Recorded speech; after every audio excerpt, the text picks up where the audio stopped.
할렐루야. 우리 찬송가 부르면서 새벽기도 시작합니다. 429장 새 찬송가 429장 세상 모든 풍파 너를 흔들어. 우리 통일 옛날 찬송가 489장 우리 함께 부르겠습니다. 세상 모든 풍파 너를 흔들어 약한 마음 낙심하게 될 때에 내려주신 주의 복을 세어라. 주의 크신 복을 내가 알리라. 받은 복을 세어 보아라. 크신 복을 내가 알리라. 받은 복을 세어 보아라. 주의 크신 복을 내가 알리라. 세상 근심 걱정 너를 누르고 십자가를 등에 지고 나갈 때 주가 내게 주신 복을 세어라. 두려움 없이 항상 찬송하리라. 받은 복을 세어 보아라. 크신 복을 내가 알리라. 받은 복을 세어 보아라. 주의 크신 복을 내가 알리라. 세상 권세 너의 앞길 막을 때 주만 믿고 낙심하지 말아라. 천사들이 너를 보호하리니 염려 없이 앞만 보고 나가. 아멘. 받은 복을 세어 보아라. 크신 복을 내가 알리라. 받은 복을 세어 보아라. 주의 크신 복을 내가 알리라. 우리 하나님께서 저 여러분에게 이미 많은 복을 주신 줄로 믿습니다. 우리 4월 한 달 동안도 하나님께서 복 많이 내려주셨고요. 또 가정과 교회와 나라를 지켜주셨어요. 여러 가지 또 전 세계적으로는 또 전쟁이 끊이지 않지만 그런 가운데서도 우리가 여기까지 왔으면 하나님의 은혜인 줄로 믿습니다. 시간 4월 한 달을 마무리하면서 감사 기도를 드리면 좋겠어요. 여러분, 감사는 능력입니다. 믿으세요? 감사는 믿음입니다. 우리가 감사할 수 있다는 것, 또 정말 하나님께 감사의 제사로 올려드릴 수 있는 것은 우리의 능력인데, 이 시간에 가정에 대해서 감사하고요, 우리 배우자 주신 감사, 우리 자녀 주신 감사, 교회에 대한 감사, 또 나라에 대한 감사, 특별히 미국에 대해서 우리 감사했으면 좋겠어요. 얼마나 많은 혜택을 우리가 누리고 있습니까? 이 시간에 또 5월 가정의 달이 이제 곧 맞이하면서 우리 감사하는 가정 되게 해주십시오. 우리 삶의 가정에, 교회에 감사가 넘치게 해달라고 우리 함께 기도하겠습니다. 하나님 아버지 감사합니다. 4월 한 달 마무리하면서 또 감사 기도를 하나님께 올려드립니다. 하나님, 우리가 4월 한 달 동안 살면서 하나님이 아니었다면, 우리 주님께서 개입해 주시지 않았다면 여기까지 올 수 없었습니다. 가정과 교회와 나라를 지켜주셔서 너무나 감사합니다. 우리 자녀들 지켜주셔서 감사합니다. 우리 사업, 생업, 우리 직장 지켜주셔서 감사합니다. 하나님, 감사는 능력인 줄로 믿습니다. 이 능력이 우리 안에 더하게 해주십시오. 감사는 믿음인 줄로 믿습니다. 이 믿음이 우리 우리 안에 아버지 하나님 온전히 자리 잡게 해 주십시오. 참으로 아버지 하나님 범사에 감사하는 아름다운 삶을 살게 해 주시기를 간절히 기도합니다. 우리 5월 가정의 달 이제 곧 맞이하게 되는데 감사하는 가정이 되게 해 주십시오. 감사하는 아빠, 감사하는 엄마, 감사하는 자녀 되게 해 주시고 우리의 삶에, 우리의 가정에, 우리의 교회에, 이 나라에 계속해서 감사가 넘쳐날 수 있도록 주 역사해 주십시오. 특별히 미국에 대해서 감사합니다. 많은 혜택을 우리에게 허락하여 주시고 이 미국에서 살면서 풍요를 아버지 하나님 우리가 누리게 계시니 감사합니다. 그 중에서도 우리 캘리포니아 또 베이커스필드 지역에 살게 해주셔서 감사하고 아버지 하나님 이 지역을 아버지 하나님께서 역사하여 주셔서 개입하여 주시고 이 남가주에서 참으로 가장 하나님을 영광 올려드리고 아버지 하나님 잘 믿는 그러한 시리가 되게 하여 주시고 이 지역이 되게 해주시기를 간절히 기도합니다. 많은 교회들을 하나님께서 세우셨습니다. 아버지 하나님 이 땅이 거룩하게 이 지역이 거룩하게 하여 주시고 아버지 하나님 이 지역에서 아버지 하나님 우리 믿는 사람들이 하나 되어 일어나 빛과 소금의 역할을 잘 감당할 수 있는 우리 모두가 되게 해주시기를 간절히 기도합니다. 하나님 오늘도 감사합니다. 새벽을 깨우게 해주셔서 감사합니다. 하나님의 말씀을 듣게 해주셔서 감사합니다. 우리가 하나님 앞에 무릎 꿇고 이 첫 하루를 아버지 주님과 함께 아버지 시작하게 하심을 감사합니다. 이 하루 아버지 하나님께 영광을 올려드리는 하루가 되게 해주시기를 기도합니다. 거룩하신 하나님 아버지, 우리의 신앙 생활 속에서 무엇보다도 감사가 참 중요하다는 것을 깨닫게 됩니다. 범사에 감사하는 삶을 살게 해 주십시오. 감사는 능력이기 때문입니다. 감사는 믿음이기 때문입니다. 이 능력과 이 믿음이 우리의 삶에 더욱더 충만하게 아버지 하나님 역사할 수 있도록 감사의 그 스피릿을 7배나 더하여 주시기를 기도드립니다.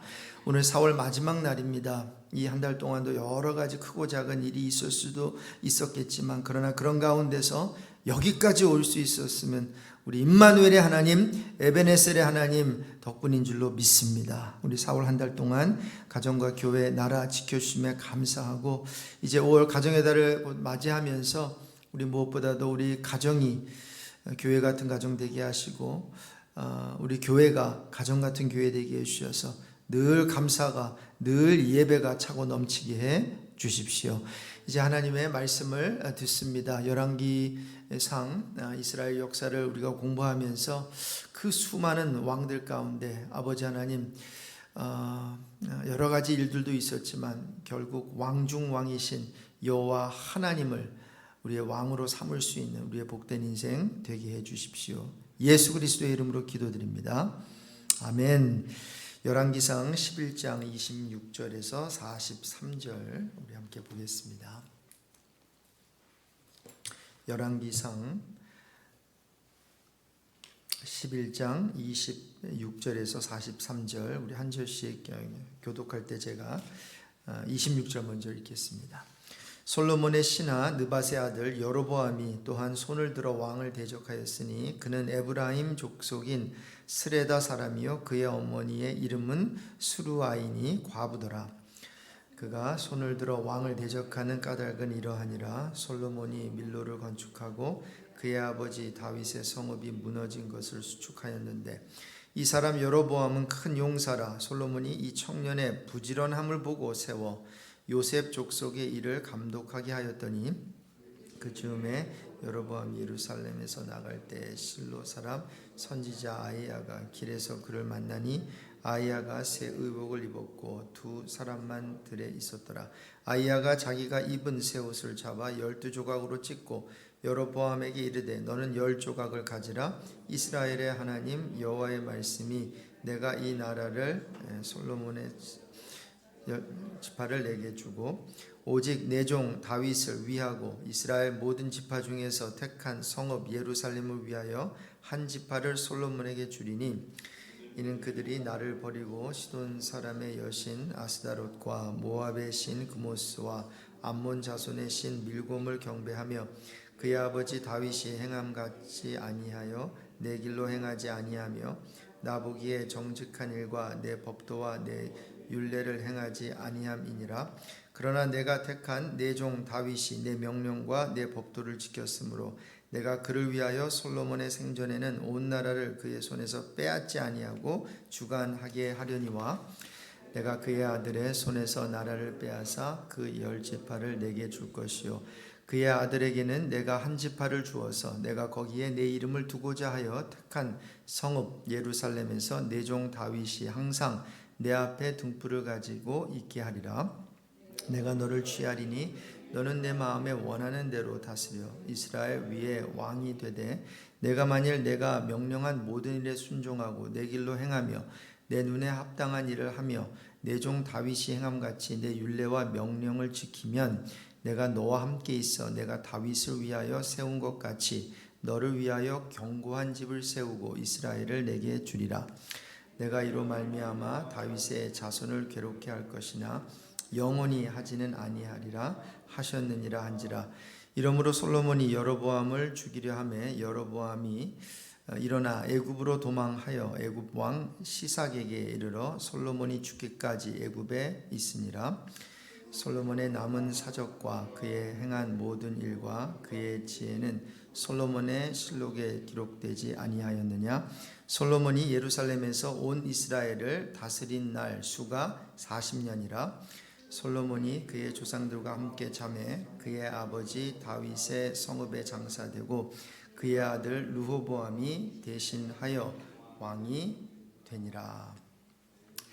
여러분, 이스라엘 역사 또 성경의 역사를 이렇게 쭉 우리가 살펴볼 필요가 있는데, 오늘 본문에서는 여러분이 잘 아시는 분열 왕국 시대가 어떻게 시작되었는지에 대해 기록하고 있습니다.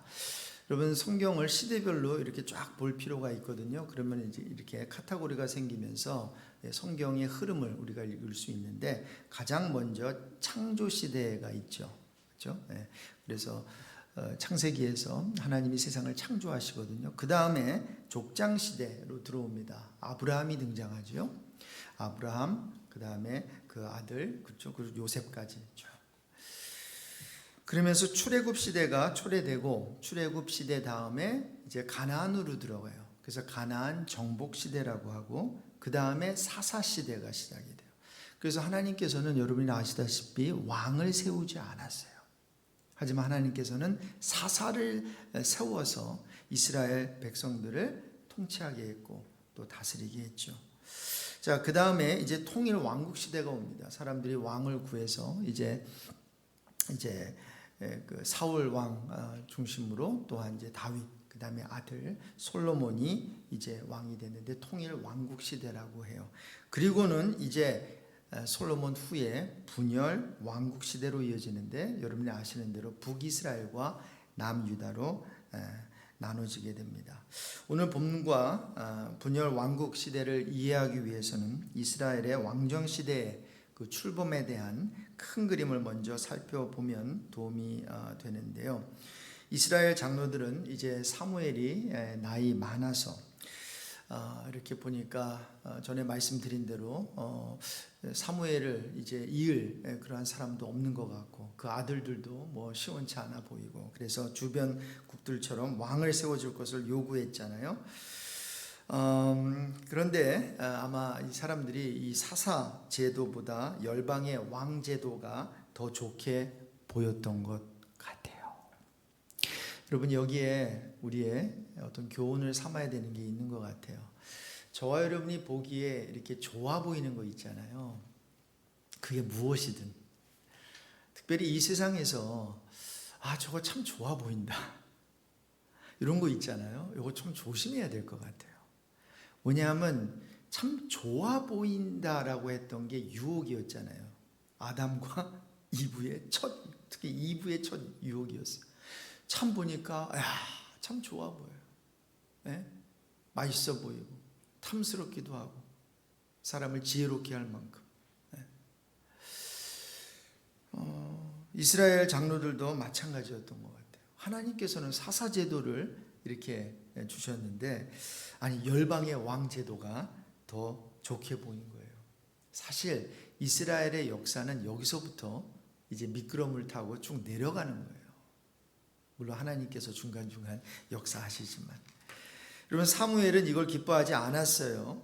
여호와 하나님도 사무엘상 8장 7절에 보면 백성이 너에게 한 말을 다 들어줘라.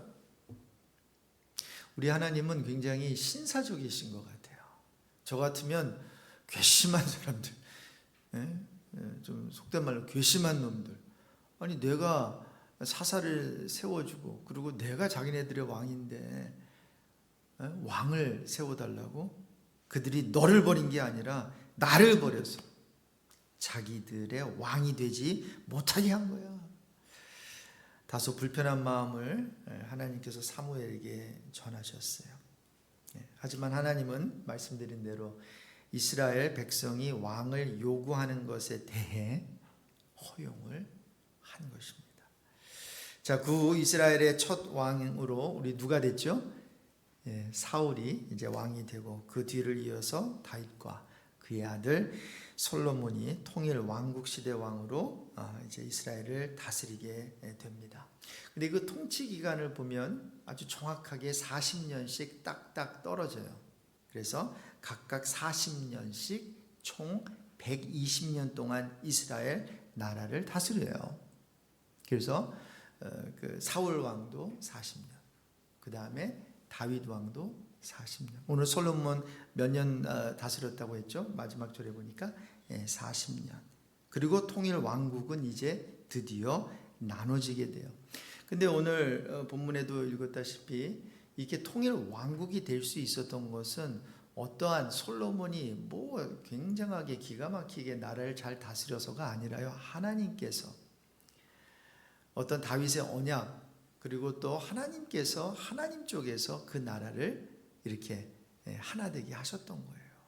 인간이 무엇을 잘해가지고 그렇게 되었다라는 그러한 이밸류에이션을 내리고 있지 않다라는 거죠. 자, 그런데 분열의 원인이 이제 표면적으로 드러나는 분열의 원인이 오늘 본문에 나타나요. 그럼 원인 중 하나는 이스라엘 10지파와 유다 간에, 유다는 이제 아래 그 남유다죠. 이스라엘 그 10지파와 유다 간의 그 반목은 사울 왕 때부터 존재해 왔습니다. 그 후 사실 다윗 왕 때도 그런 징후는 있었지만 심하지가 않은 걸로 보여요. 그런데 솔로몬이 왕이 되면서 특히 그의 말기에 여러분 이방인 아내들의 신당을 허락하면서 국가의 기강이 굉장히 많이 해이해졌어요. 그렇죠. 좀 하나님만 섬기면서 그리고 이렇게 기도드려야 되는데 이방인 아내들의 신당을 여기저기 세우면서 허락하니 국가의 기강이 많이 해이해졌겠죠. 자, 거기다가 이제 많은 아내들과 그의 명성을 유지하기 위해서 과중한 세금을 백성들에게 부과시켰는데 이로 인해서 북쪽 그 10지파 백성들의 원성을 사게 된 것으로 보여요. 오늘 본문은 아니지만 그래서 이제 그 열왕기상 12장 4절에 보면 왕의 아버지께서 우리의 멍에를 무겁게 했다라고 하면서 르호보암에게 솔로몬이 시킨 그 고역과 그 매운 무거운 멍에를 가볍게 해달라라는 요청을 하는 것으로 보아 이런 것들이 과중한 세금을 백성들에게 부과시킨 것으로 이제 보인다는 거죠. 자, 오늘 본문에 보면 그래서 솔로몬은 이제 어떠한 이제 계속 통치를 하고 있는 가운데서 오늘 여로보암이 그 등장을 하는데 나중에 북이스라엘 초대 왕이 되는 이게 이제 여로보암이죠. 르호보암이 남유다 이제 왕이 되는데 솔로몬은 여로보암의 부지런함을 봐요. 그러면서 일을 하나 맡겨요. 요셉 족속의 일을 감독하게 한 것이죠. 여러분 솔로몬이 지혜롭지 못한 행동을 한 게 몇 가지가 있어요. 뭐 몇 가지가 아니죠. 여러 가지가 있죠. 그 중에 하나는 말씀드린 대로 수많은 후비들이 섬기던 이방 신들을 허용한 거예요. 그리고 그 신당을 위하여 산당을 각 곳에 지은 일이었고요. 그런데 솔로몬의 결정적 실수는 이 궁전과 여호와의 성전 그리고 성곽을 수축하기 위해서 백성들에게 무거운 과세와 고역을 부담시킨 일이었어요. 그런데 바로 그 일, 즉 성곽을 수축하기 위한 일을 여로보암에게 맡긴 거예요. 왜요? 유능해 보이거든요. 이것 또한 참 유능했을 거예요. 솔로몬이 보기에 여로보암이 괜찮아 보였을 거예요. 그렇지 않으면 세우겠어요? 안 세우죠. 앞으로 우리 교회에서도 우리 직분자들에게 세워야 될 거 아닙니까? 근데 우리가 이렇게 보기에 참 저 사람 괜찮아, 저 사람 안 돼.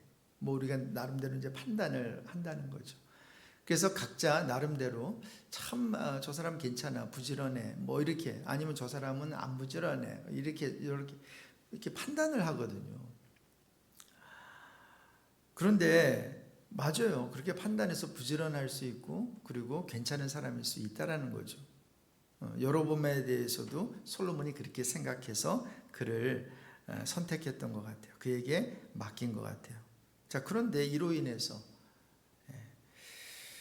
백성들은 솔로몬에게 이제 반기를 들었고, 여로보암은 군중의 그 불만을 이용해서 반란을 일으켜 북이스라엘 왕이 된 거예요. 그 과세와 고역을 부담시킨 그 일 때문에. 자, 근데 이제 이것이 표면적으로 나타나는 북이스라엘과 남유다가 이제 분열되게 된 이유로 보여요. 자, 그런데 진짜 이유는 뭐예요? 하나님이 하신 거예요. 이제 여로보암이 예루살렘으로 나갈 때 아히야 선지자를 만나게 되잖아요.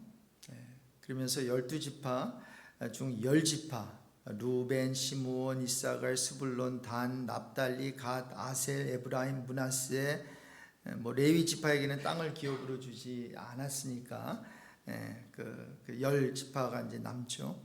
그 10지파에게 이제 그 10지파를 여로보암에게 줄 것이라고 옷을 12조각으로 찢으면서 설명을 해 주어요. 그리고 나머지 한 지파만 솔로몬의 컨트롤 아래 둘 것이라고 말을 하죠. 32절에 보면 오직 내 종 다윗을 위하고 이스라엘 모든 지파 중에서 택한 성읍 예루살렘을 위하여 한 지파를 솔로몬에게 주리니 이렇게 되어 있습니다. 자, 이런 가운데 여러분, 이제 북이스라엘과 남유다가 세퍼레이트 돼요. 분열이 돼요. 그리고는 북이스라엘은 분단을 경험한 후에 약 200년 동안 존재합니다. 그러니까 이렇게 나눠지고 난 다음에도 계속 존재하는 게 아니라는 거예요. 근데 그 기간 동안 20명의 왕이 나라를 다스리게 돼요. 이제 앞으로 이 열왕기상을 여러분이 쭉 공부하게 될 때에 이러한 왕들이 계속 나오잖아요. 그래서 오늘은 제가 전체적으로 큰 그림을 좀 그려드리는 건데, 북왕국 1대 왕 여로보암으로부터 시작해서 나답, 바사, 엘라, 시므리 쭉 해가지고 이제 그 호세아 마지막 20번째 왕까지 쭉 이제 계속해서 왕이 세워져요. 자, 평균 10년을 다스린 것인데 어떤 왕은 10주도 다스리지 못한 경우가 있어요. 20명의 왕, 그리고 9개의 다른 왕조. 그러니까 어떠한 그 왕조에서 계속 이어지는 것이 아니라 9개의 다른 왕조, 다이내스티가 이제 세워진 거죠. 거기 가운데서 20명의 왕이 나온 거예요. 그럼 북이스라엘은 그 나라 안에 경쟁이 많아서 나라가 안정을 찾지 못했어요. 그리고 북이스라엘 왕 보면은 하나같이 많은 경우에 악해요. 북이스라엘 왕 중에 영향력을 준 왕은 오므리였는데, 북이스라엘 제단을 쌓는 일, 하나님께 제단을 쌓는 것이 아니라 그 이방신에게 제단을 쌓는 그 일에 앞장섰던 왕이었습니다. 바로 이 오므리의 아들이 여러분이 잘 아시는 아합 왕이에요. 그러니까 계속 악한 왕들이 계속해서 세워집니다. 자, 그런 가운데서 그 아합의 그 부인까지도 이세벨까지 등장을 하게 되죠. 자, 그래서 이 북이스라엘은 계속해서 왕들은 세워지는데 하나님께 영광 올려드리거나 하나님을 잘 섬기는 왕은 많이 없었어요. 자, 그렇다면 남왕국은 어떠했는가? 남왕국은 그래도 북이스라엘에 비교해 볼 때 어느 정도 안정을 취한 것으로 보여요. 남왕국은 한 350년 동안 지속이 되는데 남왕국도 북왕국처럼 정확하게 20명의 왕이 있었어요. 자, 그런데 거의 2배, 북이스라엘 북왕국에 비해서 거의 2배나 긴 통치 기간이 이어집니다. 자, 이런 가운데서 남왕국 일대왕 르호보암으로 시작해서 쭉 왕들이 쭉 나오거든요. 그리고 하나님의 간섭과 섭리로 인해서 20명의 왕이었지만 북이스라엘과는 달리 왕조는 한 집안, 원 패밀리였어요. 이게 큰 차이예요. 다윗의 왕위는 이스라엘이 분열된 이후에도 계속해서 그 후손들로 인해서 350년 동안 지탱이 된 거예요.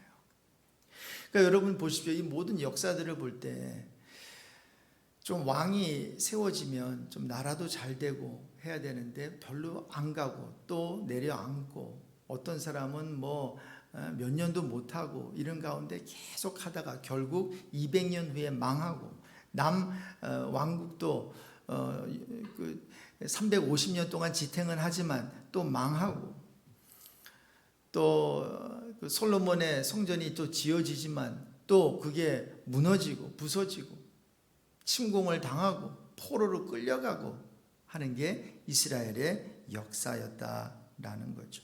그래서 결국 BC 722년에 북이스라엘은 여러분이 아시는 대로 아수르의 침공으로 무너지게 돼요. 북이스라엘은 포로로 끌려가게 되고 BC 586년경에 남유다 예루살렘도 바벨론 제국의 침략으로 멸망하게 된단 말입니다. 자, 이러면 이제 끝나야 되잖아요. 볼 게 뭐가 있습니까? 왕이 왔다가 다시 내려앉고 다른 왕이 생겼는데 별 볼 일도 없고 또 결국은 아무리 또 잠깐 평화시대가 있어도 나중에 나라가 또 빼앗기게 되고 침공을 당하고 포로로 끌려가고 이 같은 이스라엘 분열 왕국의 역사를 공부하면서 얻는 영적 레슨이 있다라는 거죠. 우리가 놓치지 말아야 하는 아주 중요한 신앙적 컨셉이 바로 이것입니다. 그것은 뭔가 하면 역사는 한번 따라해 보실래요? 하나님이 주관하신다. 여러분 믿으십니까?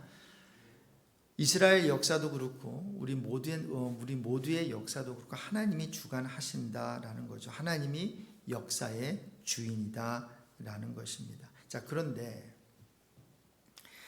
이같이 하나님이 작정하시고 일을 진행하실 때 저와 여러분, 우리의 책임이 요구된다는 것입니다. 그러니까 하나님께서는 다 계획도 가지고 계시고 하나님께서는 이스라엘의 경우에 이 이스라엘을 계속 세워나가는 일을 하시는데 솔로몬의 배교로 나라가 나눠지게 된 것은 사실이에요. 그러니까 솔로몬이 다윗처럼 하나님의 말씀 따르고 순종했다면 이런 일이 없었겠지요. 그러나 솔로몬의 배교로 나라가 나눠지게 됐는데 사실 나눠지는 것까지도 누가 역사하신 거예요? 하나님께서 하셨다는 거예요. 자, 그러니까 여러분 보십시오. 솔로몬의 통치하에 나라가 나눠지지 않는 게 목적이 아니었잖아요.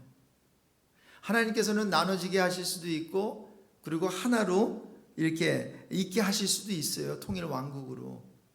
그런데 그런 와중에서 솔로몬의 책임과 우리 이스라엘의 책임이 있었거든요. 그것은 하나님 말씀에 순종하는 거였거든요.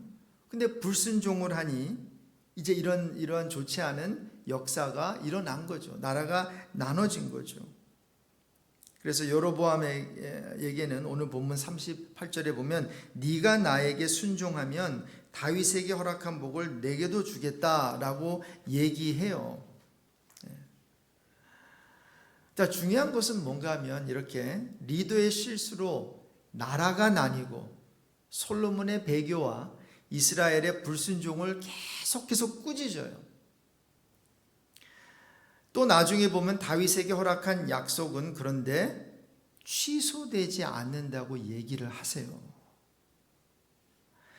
자, 그래서 여러분 우리 구약 속의 이야기들을 가만히 보면 다음 세 가지 이런 어떠한 그 흐름이 나옵니다. 이것을 캐치하면서 여러분 11개 이상을 한번 읽어보십시오. 첫 번째는 뭔가 하면 하나님이 정하시고 명령을 해주세요. 이렇게 하면 내가 이렇게 할 거다. 그분이 주권을 가지고 계신 거죠. 그러나 이스라엘의 책임을 물으세요. 또 왕은 왕에게 책임을 물으신다는 거예요. 자, 그리고는 두 번째로 하나님의 백성들은 그분에 대해 반응하라고 책임을 져야 되거든요. 그런데 그거를 잘 해요, 못해요? 잘 못해요. 잘한 사람들 별로 없어요. 자, 그래서 세 번째, 결국 뭐죠? 하나님의 은총, 하나님의 은혜로 이스라엘의 공로가 아니라 하나님의 은총으로 택한 나라 이스라엘, 거룩한 성 예루살렘을 하나님께서 승리하게 만드신다는 게 성경의 이야기예요. 그러니까 이스라엘은 솔직히 말해서 유대인들은 예수님 잡아 죽였잖아요. 2000년 전에. 그러면 마틴 루터와 몇몇 그 성경을 이렇게 해석할 때 이스라엘은 유대인들은 망해야 되거든요. 유대인들은 그 예수를 하나님의 아들 예수를 십자가에 못 박아 죽였기 때문에 이 유대인들은 벌을 받아야 돼요. 그런데 하나님께서는 하나님의 주권으로 비록 인간의 책임은 다하지 못했지만 인간의 책임을 다하지 못했던 이 사람들이 회개하고 돌아오면 하나님의 은총을 베풀어서 사람의 공로가 아닌 어떤 왕의 공로가 아닌 어떤 이스라엘의 공로가 아닌 하나님의 주권으로 하나님의 능력으로 이스라엘을 보존시키겠다라고 하는 것을 전체 성경을 통해서 보여주는 거예요. 그래서 사도 바울도 이스라엘을 하나님께서 버렸느냐, 유대인을 하나님께서 버리셨느냐, 그렇지 않다라는 거예요. 하나님께서 약속하신 것을 왜 하나님께서 스스로 버리시겠어요? 이스라엘을 세우시겠다고 하셨는데, 물론 여기에 대해서는 신학적으로 좀 여러 가지 견해가 있지만 저는 개인적으로 하나님께서 이스라엘 민족도 하나님께서 아직 버리지 않으셨다고 저는 개인적으로 믿습니다. 자, 그래서 하나님이 주권자로서 역사를 정하시고 그리고 난 다음에 우리의 책임을 물으시지만, 그래서 저와 여러분은 책임을 다해야 되지만 궁극적으로는 하나님의 은총이 저와 여러분으로 하여금 승리하게 하신다는 것이 이스라엘 역사를 통해서 볼 수 있는 진리라는 거예요. 여러분 믿으세요? 근데 이게 좀 헷갈리시죠? 하나님이 다 하시는데 우리의 책임을 물으세요. 근데 책임을 물으셨는데 우리가 그 책임을 다 제대로 해내지 못해요. 근데 그럼에도 불구하고 하나님께서는 뭔가를 끝까지 잡고 계세요. 잡고 계시면서 우리가 원하는 대로는 되지 않지만 궁극적으로 가보면 하나님께서 이루시네. 하나님께서 하셨네. 우리는 별로 별 볼 걸 없는 것 같은데 어떻게 하나님께서 여기까지 우리를 인도해 주셨지? 라는 고백을 받아내신다라는 것입니다. 여러분, 말씀을 마치면서 한 가지 좀 제가 말씀드리고 싶은 것은 뭔가 하면 성경이 이런 문제를 이렇게 다루는 이유가 있어요. 여러분, 그렇지 않으면 하나님과 우리와의 관계, 나와의 관계를 잘못 생각할 수 있는데요. 여러분, 신앙생활하면서 이 포인트만큼은 우리가 잊지 않았으면 좋겠어요. 그것은 뭔가 하면 하나님은 우리와 거래를 하는 분이 아니라는 거예요. 비즈니스 트랜잭션 하시는 분이 절대로 아닙니다. 이게 무슨 말인가 하면 우리에게 책임을 요구하시는 게 분명히 있어요. 그렇죠? 책임을 요구하시거든요. 이거 해라, 저렇게 하지 말아라, 그렇게 하면 내가 어떻게 하리라, 뭐 이런 게 있잖아요.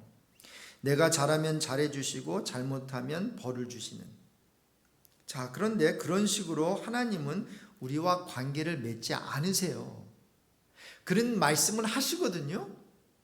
그런 말씀을 하시는데 하나님께서는 저와 여러분과의 그 관계에서 그래 너가 그렇게 해봐 그러면 내가 이렇게 할게 이 이퀘이션이 이 성립이 안 되는 이유는 뭔가 하면 당연히 그렇게 하면 해주시죠.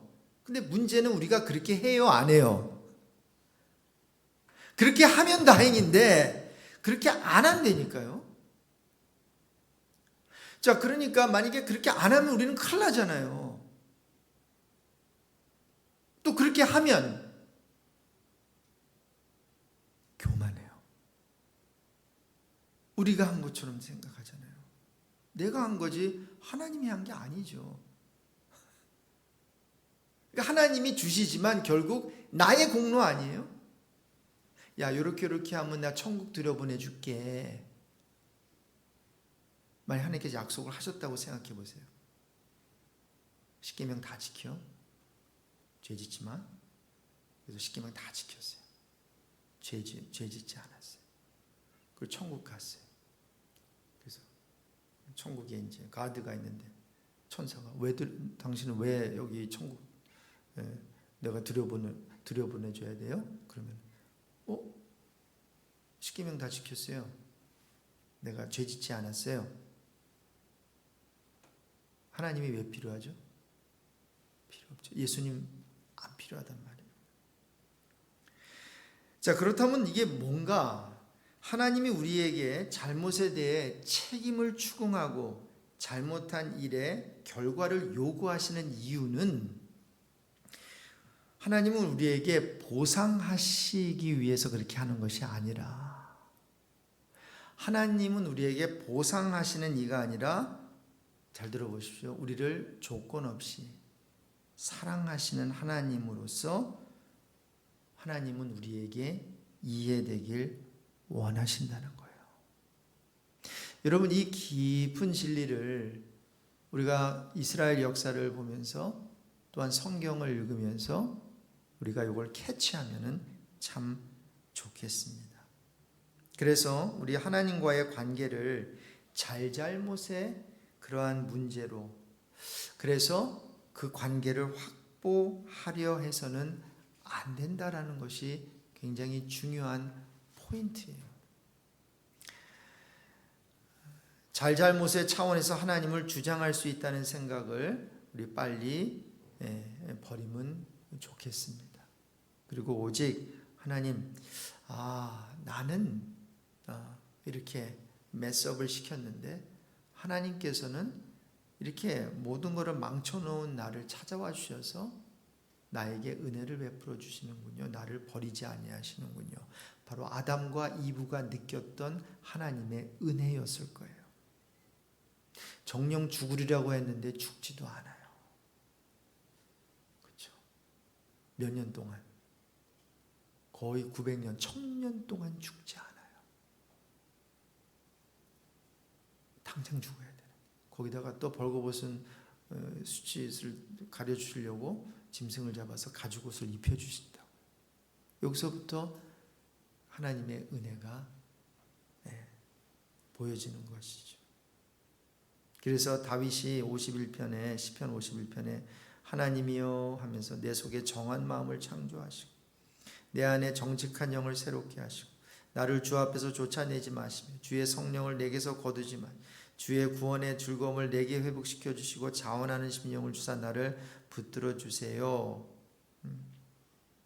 그럼 이것은 뭔가 하면 하나님과의 관계 회복을 어떠한 내가 이렇게 했으니까 이렇게 해주십시오 포뮬라 형식으로 요청하는 것이 아니라 다윗의 고백은 딱 하나예요. 주님, 나는 하나님의 사랑을 받기에 하나님을 사랑하기에 내 안에 아무런 능력이 없습니다. 이게 주된 회개의 내용이라는 거죠.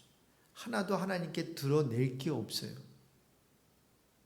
다 파산되고 다 없어지고 나는 하나님의 은혜 아니면은 나는 죽은 몸입니다. 이 고백을 한 거죠. 그래서 여러분 우리의 삶의 현실이 어려울 때 우리는 그 해석을 잘해야 됩니다. 그죠? 기억나는 모든 사건을 다 검토해서 이 잘못 때문이구나, 요 잘못 때문이구나 이렇게 생각하고 그 잘못을 회개하면 지금의 이 형편이 회복되고 나아진다고 믿는 그런 공식이 내 마음에 있다면 아직까지도 우리는 거기서 머물지 않고 한 단계 더 나아가야 됩니다. 그럼에도 불구하고 하나님께서 나에게 은혜를 베풀어 주시는군요. 내가 그렇게 살지 못했는데 그럼에도 불구하고 하나님께서 나를 보살펴 주시는 걸 하면서 우리가 완전히 깨지는 거죠. 하나님께 납작 엎드려 우리가 하나님께 순복하게 되는 거죠. 그러한 은혜가 저와 여러분에 있길 주님의 이름으로 축원드립니다. 시간에 함께 기도합시다. 우리가 하나님께 자꾸만 뭘 해드리려고 하지 않았으면 좋겠어요. 뭘 이렇게 물론 사는 거 중요하고 계명을 지키는 거 다 중요한데 제 말씀은 하나님에게 뭐를 해드림으로 인해서 얻고자 하는 그런 거 있잖아요. 그리고 하나님께서는 그거 안 해도 된다. 그거보다 나는 너를 원해. 너를 원해. 주께서 구하시는 것은 상한 심령이라고 했습니다. 이 시간에 함께 기도할 때 하나님께서는 우리가 능력이 있어서 그분을 위해 뭘 해드리는 것 이것보다는 우리 자신을 원하시는 줄로 믿어요. 나는 너를 원한다. 나는 너를 원한다. 시간에 우리의 자신을 하나님께 다시 한번 바치면서 하나님께 올려드리면서 하나님 나를 받아주십시오. 시간에 기도했으면 좋겠습니다. 우리 같이 기도할게요. 하나님 아버지 감사합니다. 오늘도 말씀을 통해서 아버지 하나님 우리는 계속 죄짓고 우리는 아버지 하나님 하나님의 말씀을 따르지 못하지만 그러나 하나님께서는 여전히 우리의 손을 놓지 아니하시고 이스라엘을 포기하지 아니하시고 다윗과의 언약을 주님께서 기억하여 주시고 아버지 하나님 그 언약을 성취하시는 약속을 성취하시는 그 여호와 하나님을 바라보게 됩니다. 하나님 아버지 우리가 고통을 통해서 하나님이 우리에게 들려주시는 그 메시지를 아버지 하나님 우리가 붙들게 해 주십시오. 너 스스로 자신의 문제를 해결하지 말라고 너희들이 스스로 왕을 세워서 문제가 해결된다고 생각하지 말라고 지금 모든 것이 괜찮다고 그렇다고 해서 너무 그 환경에 붙들려 있지 말라고 잘 될 수도 있고 안 될 수도 있지만 그 모든 잘된과 안 된 가운데 내가 너와 함께하고 내가 너를 붙들고 있다고 내가 너를 사랑하고 내가 너에게 은혜를 베풀어 주고 있다고 하나님 아버지 바로 이 메시지로 붙들 수 있는 저희들 되게 해주시기를 간절히 기도드립니다. 하나님 아버지 역사하여 주시고 하나님 아버지의 삶 속에서 이스라엘이 경험했던 모든 것을 경험하는 가운데 하나님 살아계신 하나님 우리를 사랑하시는 하나님 또한 우리에게 은혜를 베푸시는 하나님을 경험하는 우리 모두가 되게 해주시기를 간절히 기도드립니다. 거룩하신 하나님 아버지 우리가 고통을 당할 때 하나님이 우리에게 들려주시는 그 메시지를 우리가 놓치지 않기를 원합니다. 하나님 고통을 당할 때 우리는 여러 가지를 생각하고 복잡하게 어떤 공식을 세워놓고 이렇게 됐기 때문에 이렇게 되었지 그러므로 이렇게 하면 이렇게 될 거야. 하나님 이것은 모두가 다 율법적인 생각이고 이것은 기독교가 아니라고 생각합니다. 우리 스스로 우리의 자신의 문제를 해결하거나 우리의 죄의 문제를 해결하지 않고 그 모든 그 문제 해결이 주님께 있음을 하나님께 있음을 예수님께 있음을 알려고 하는데 우리는 그것을 알아차리지 못하고 계속해서 우리가 스스로 무엇인가 해결책을 스스로 내놓으려고 하니 주님 용서해 주시기를 기도드립니다. 우리 주님 품 안에 우리 주님 품 안에 안기게 하여 주시고 우리 주님께 달려나가게 하여 주시고 주님만이 우리의 모든 문제의 해결자 되심을 알게 해 주십시오. 그리고 우리가 하나님 아버지 앞에 무엇을 할 수 있는 것이 있다면 우리 자신을 하나님께 드리는 그것 외에는 아무것도 없음을 우리가 깨닫게 해 주십시오. 오늘도 기도하고 또 하나님께 나아갑니다. 기도에 응답해 주시고 하나님의 마음을 우리 알고 돌아가는 복된 시간 되게 해 주십시오. 예수 그리스도의 이름으로 기도드립니다. 아멘. 기도하겠습니다.